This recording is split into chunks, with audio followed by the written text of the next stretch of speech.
क्या आप सभी को पता है कि रावण की मृत्यु के बाद शूर्पणखा और मंदोदरी का क्या हुआ? जानने के लिए वीडियो के लास्ट तक पूरा बने रहिए। राम, सीता, लक्ष्मण और रावण के बारे में तो हर कोई जानता है, लेकिन रामायण में एक अहम किरदार है जिसका नाम है शूर्पणखा। ऐसा कहा जाता है कि अगर शूर्पणखा नहीं होती तो रामायण भी नहीं होता, क्योंकि रामायण का पूरा युद्ध लक्ष्मण द्वारा शूर्पणखा की नाक काटे जाने के बाद ही शुरू हुआ था। पौराणिक ग्रंथों में भी शूर्पणखा के बारे में बहुत कम जानकारी मिलती है। तो चलिए जानते हैं शूर्पणखा से जुड़ी अनसुनी कहानियों के बारे में। राक्षस के परिवार के होने की वजह से शूर्पणखा को अपना भेष बदल लेने की शक्ति प्राप्त थी। वो अपने चेहरे के रंग के साथ साथ अपनी आवाज भी बदल लेती थी। वाल्मीकि जी के अनुसार शूर्पणखा का रूप रंग बहुत ही ज्यादा डरावना था। शूर्पणखा ने अपने पसंद के व्यक्ति से विवाह किया। शूर्पणखा के पति का नाम विद्युत जिह्वा था और वो राज कालकेय का सेनापति था। कालकेय के साथ हुए युद्ध में रावण ने विद्युत जिह्वा को मार डाला था। शूर्पणखा के दुर्भाग्य का कारण उसका भाई रावण ही बना। पति की मौत के बाद शूर्पणखा ने अपनी पूरी जिंदगी लंका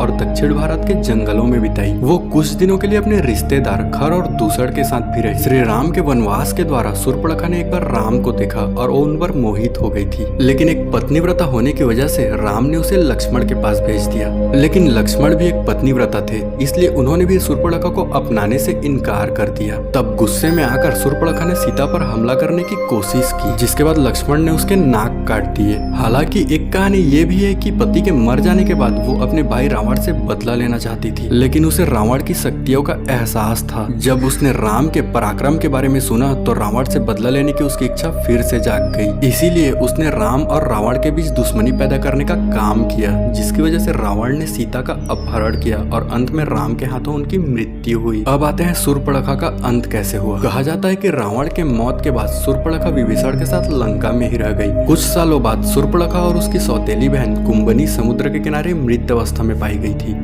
तो चलिए अब जानते हैं रावण की मृत्यु के बाद मंदोदरी का क्या हुआ। रावण के परिवार में दो लोग सीता के अपहरण और युद्ध के खिलाफ थे। पहला रावण का भाई विभीषण और दूसरा उसकी पटरानी मंदोदरी। ये दोनों बिल्कुल भी युद्ध नहीं चाहते थे और लगातार सीता को सम्मान पूर्वक राम को लौटा देने के पक्ष में थे, लेकिन ऐसा नहीं हुआ। राम और रावण के बीच में युद्ध हुआ जिसमें रावण मारा गया। रावण की मृत्यु के बाद राम ने लंका का राजपाट रावण के छोटे भाई विभीषण को सौंप दिया। लेकिन क्या आपको पता है कि रावण की पटरानी मंदोदरी का क्या हुआ?